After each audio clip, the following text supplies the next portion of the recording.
जब विचार यात्रा संस्मरणात्मक हो तो वो दिल के तारों को छू लेती है। और मैं देख रही हूँ कि तब से हम आत्मीयता और विचार की गंगा जमुना में डुबकी लगा रहे हैं।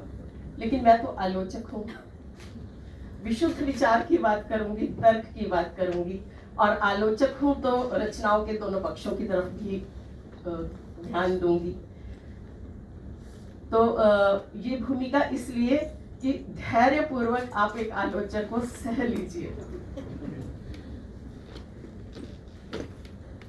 अपनी बात शुरू करने से पहले मैं सबसे पहले राजेंद्र यादव जी की स्मृति को श्रद्धा सुमन अर्पित करना चाहूंगी। इसलिए नहीं कि वो मेरे कुछ पसंदीदा लेखकों में से एक रहे हैं, चेखव, टॉलस्टॉय, टैगोर और अज्ञे और फिर राजेंद्र यादव। मैं इस तरह से अपने पसंदीदा लेखकों की जब सूची बनाती हूँ तो मैं उनको कभी उस सूची से बाहर नहीं कर पाती। और मैं ये बल्कि कहना चाहूंगी कि जब मैंने आलोचना लिखनी शुरू की थी तो मैं उनके एक दुनिया समानांतर किताब को सामने रख के और हंस के जो संपादकियों को सामने रखकर मैं अपना इग्निशन ऑन करती थी, ताकि मुझे ऊर्जा मिले, दृष्टि मिले मुझे कैसे लिखना है।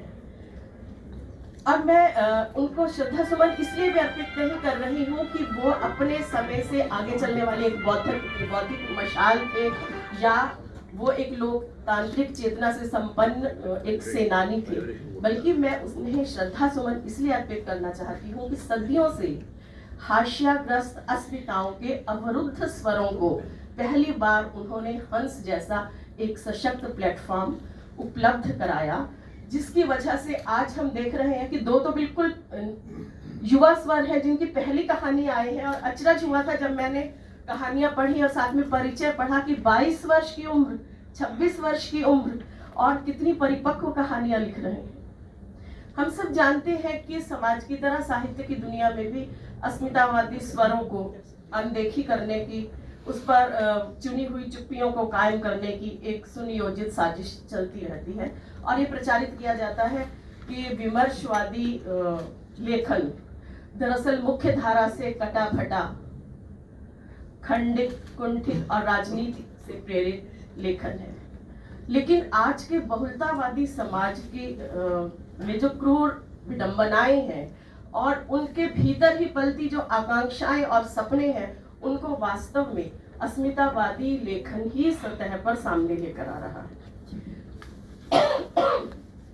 इसलिए कोई अचरज नहीं कि आज हम जिन 3 कहानियों पर चर्चा कर रहे हैं वे कहानियां पितृसत्तात्मक व्यवस्था को कटघरे में खींच कर ले आती हैं, और वे प्रतिपादित करती हैं कि स्त्री की अस्मिता, वे दलित वर्ग के साथ खड़े होकर वर्णाश्रम व्यवस्था के औचित्य पर प्रश्न लगाती हैं, और साथ ही वे व्यक्ति की यौनिक स्वतंत्रता की पक्षधरता का भी एक बड़ा वितान खड़ा करते हैं।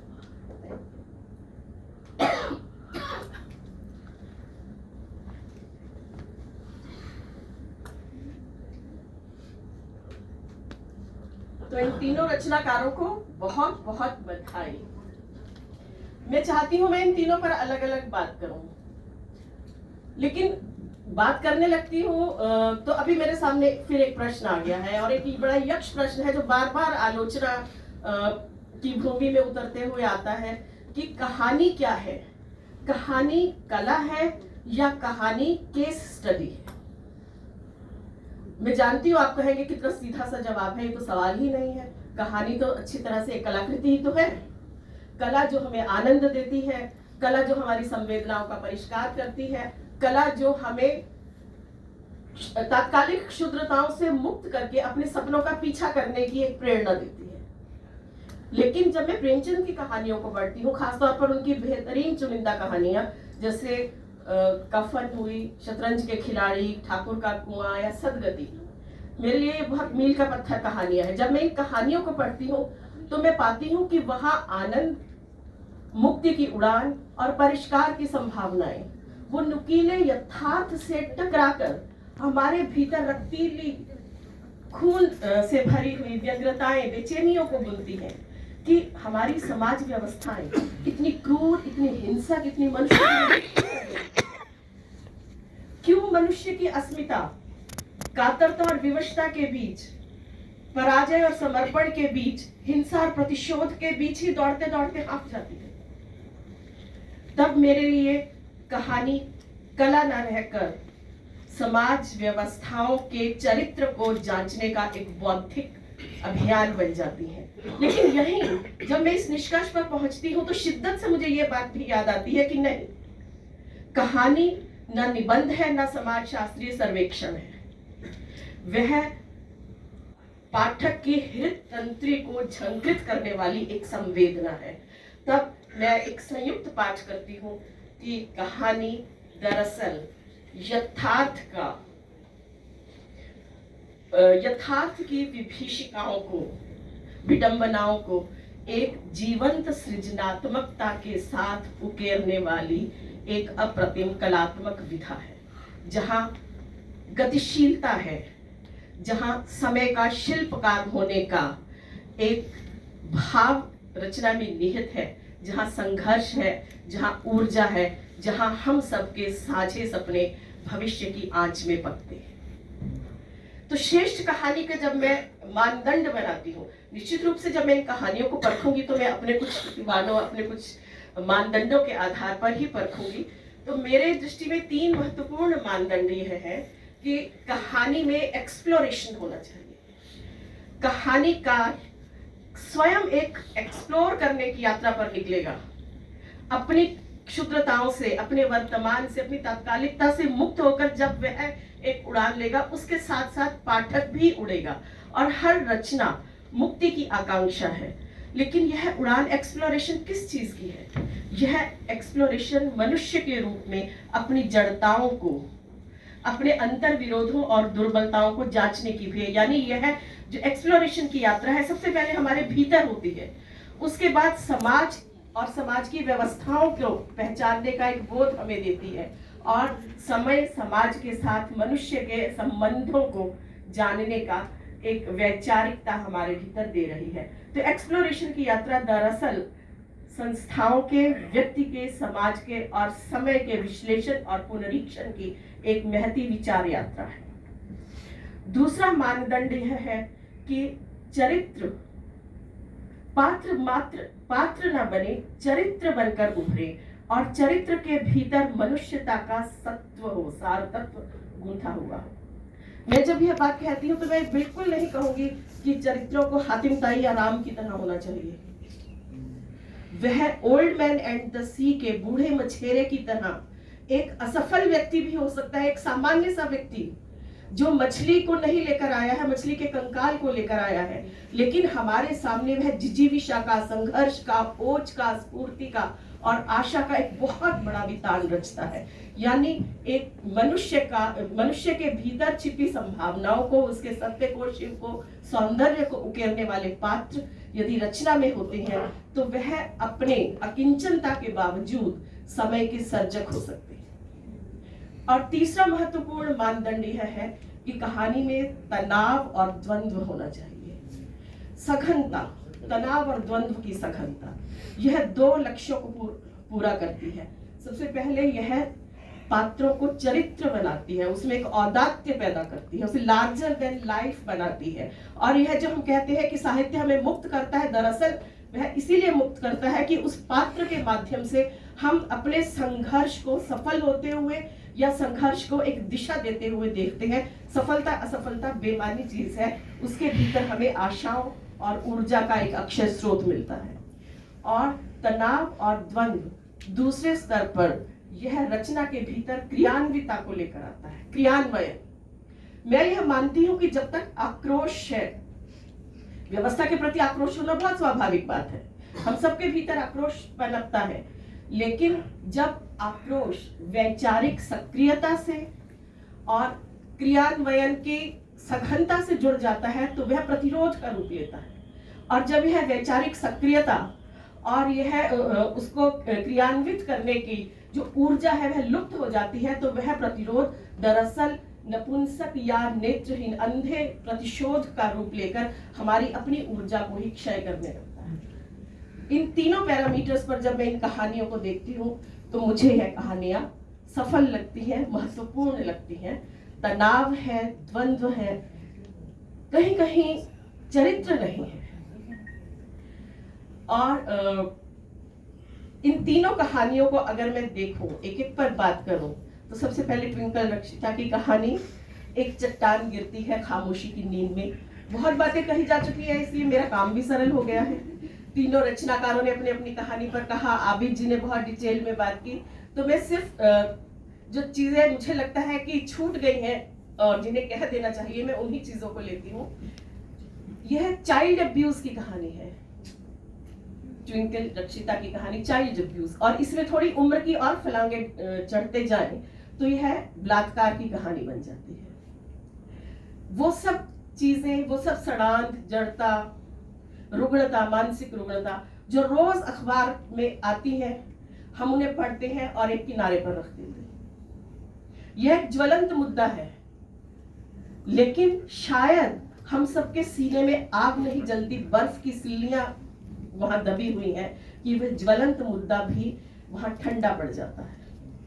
क्योंकि परंपरा से हमें सिखाया गया है कि चाइल्ड अब्यूज या बलात्कार जैसी चीज पर बात नहीं करनी चाहिए, यह निषिद्ध विषय है। होठों पर उंगलियां करके होठों पर उंगलियां रख दी जाती हैं। अगर आपको लड़की को कहा जाता है तुम्हारे साथ ऐसा कुछ हुआ है, तो इसे रिपोर्ट नहीं करना है, इसे घर में भी किसी से नहीं बताना है, चुपचाप इसे सहो। क्योंकि अपने ऊपर किए गए किसी भी तरह के शारीरिक शोषण को दर्ज किया जाना स्त्री के लिए सामाजिक कलंक है। हमने यहाँ शर्म, कलंक, गुनाह के मायने बदल दिए हैं और हमने मनमाने अर्थ आरोपित करके यह बता दिया है कि बलात्कारी अपराधी नहीं है। बलात्कारी यदि बलात्कार कर रहा है तो शायद लड़की ने भड़काऊ कपड़े पहन रखे, शायद वह अंधेरे में निकल रही है, वह उसकी मर्दानगी को ललकार रही है।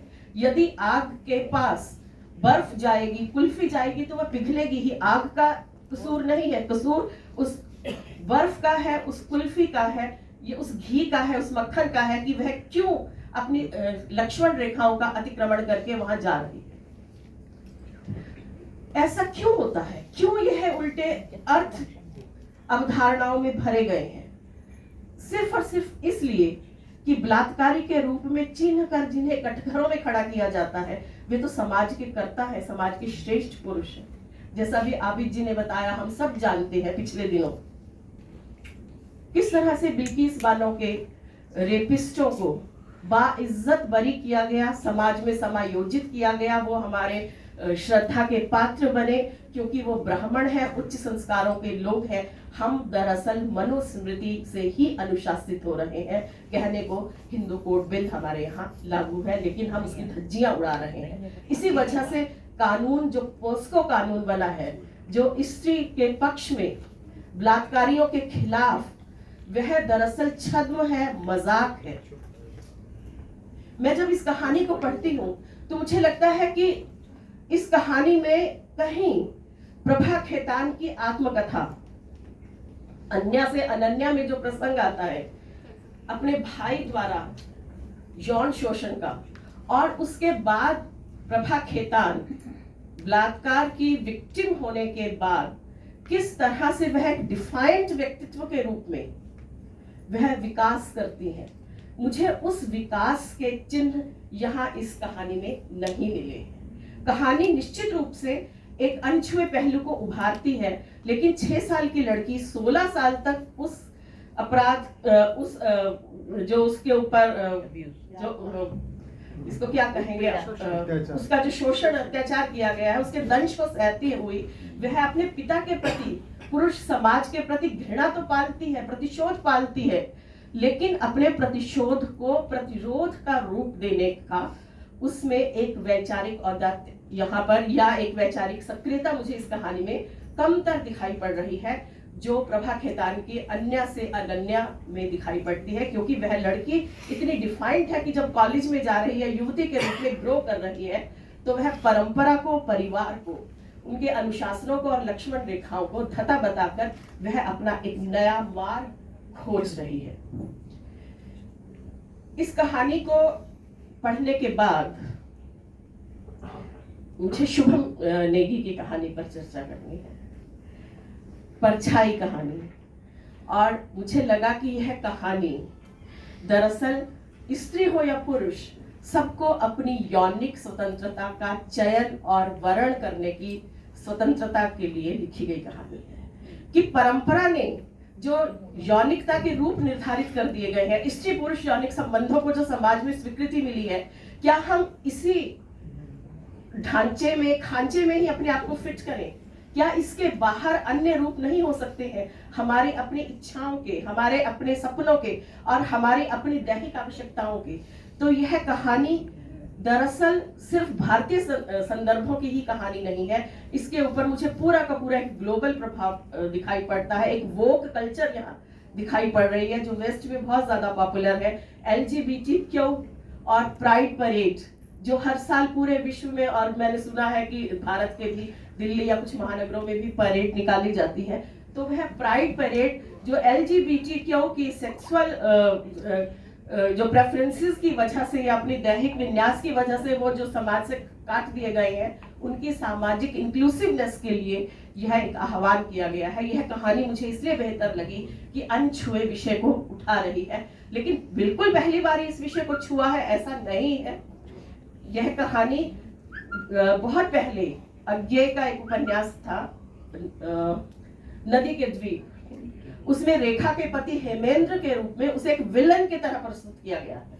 इसमें फोकस कितना फर्क हुआ है कि वहां पर समलैंगिक व्यक्ति सामाजिक रूढ़ियों का, सामाजिक परंपरा का विरोध करने की वजह से खलनायक के रूप में दिखाया गया है।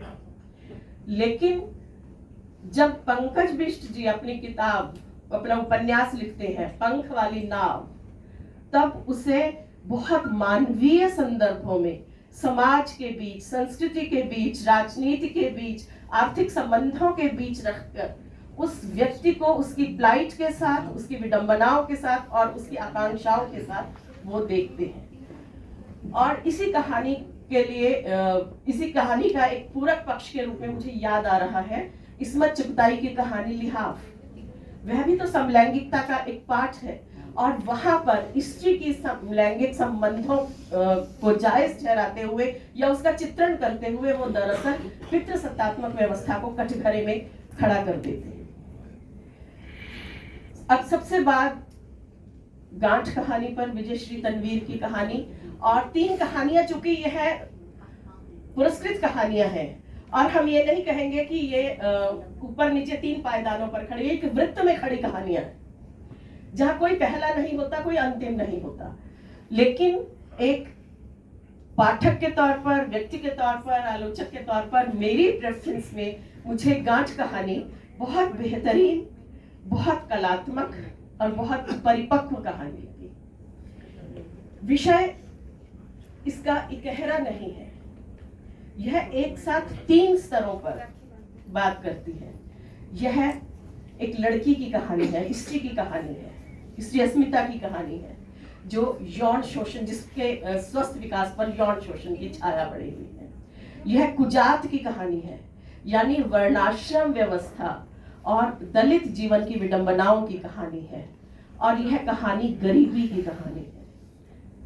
और यह कहानी कलात्मक दृष्टि से इसलिए मुझे उत्कृष्ट कहानी लगी, यहाँ मैं आबिद जी के से थोड़ा सा मतभेद रख रही हूँ कि आबिद जी को जो इस कहानी की दुर्बलता लगी कि आंचलिक शब्दों का उपयोग, वो मुझे इसकी सबलता लगी। और इन शब्दों के प्रयोग ने ना सिर्फ बंसरी को, उसके परिवेश को जमीन से जोड़ा है, बल्कि भाषा को कोशगत अर्थों से मुक्त करके उसमें सृजनात्मक तेवरों को अंकित किया है। दरअसल कला का उठान हमें किसी भी रचना में तब दिखाई पड़ता है जब विषय सघन हो और लेखक की अंतर्दृष्टि परिपक्व और संश्लिष्ट हो। तब कला रचना की गुणवत्ता के अनुरूप अपना शिल्प, अपनी कला स्वयं निर्धारित करती चलती है। इसीलिए इस कहानी में सांकेतिकता है, इस कहानी में बिंबात्मकता है, नाटकीयता है, इस कहानी में मुक्ति की उड़ान है।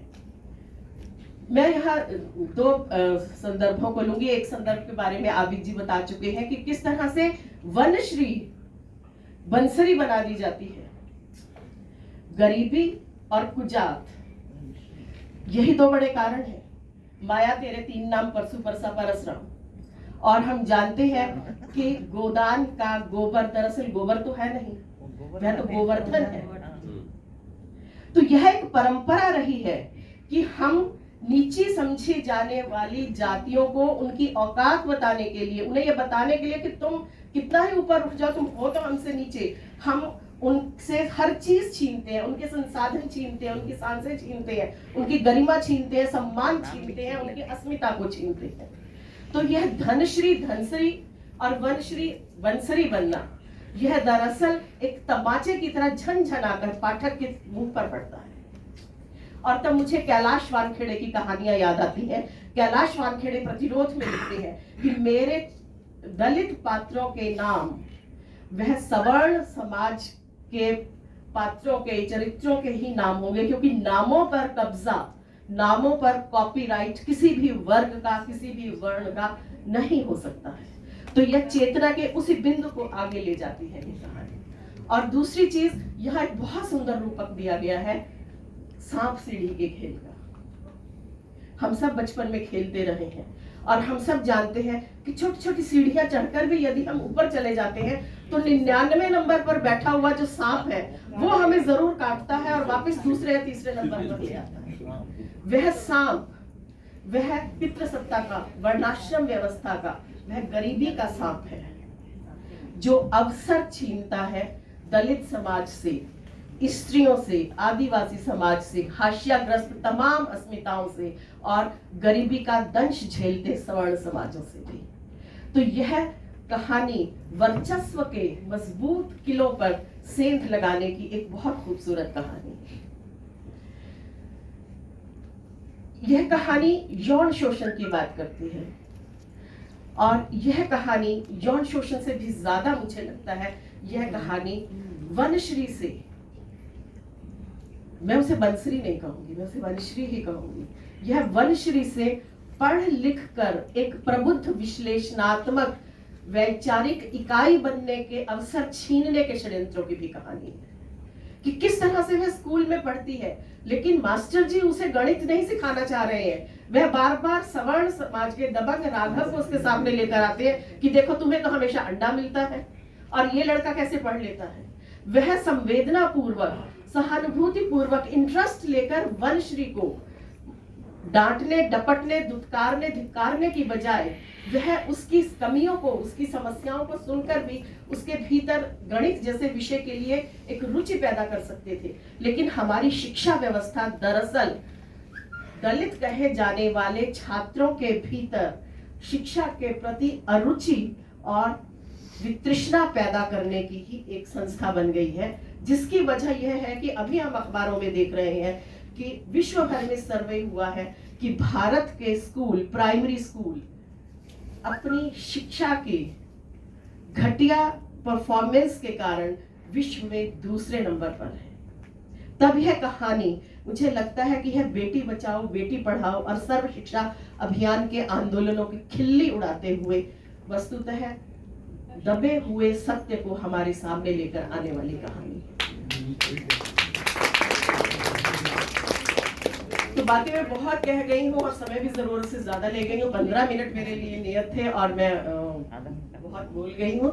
तो मैं फिर से तीनों रचनाकारों को बहुत बहुत बधाई देती हूँ और मैं अपनी इस बात को यहाँ रेखांकित करना चाहती हूँ कि जब हम कहानी पढ़ते हैं तो दरअसल हम कहानी नहीं पढ़ रहे होते हैं, हम अपने समय का पाठ कर रहे होते हैं और अपने समय का पाठ करते हुए उसमें हम अपनी भूमिका को चिन्हना सीख लें और आत्मावलोकन करके समाज के पुनर्निर्माण के लिए हम पहलकदमी कर सकें। वह साहित्य का, कहानी का और पाठक के रूप में हमारा एक दायित्व बनता है। शुक्रिया।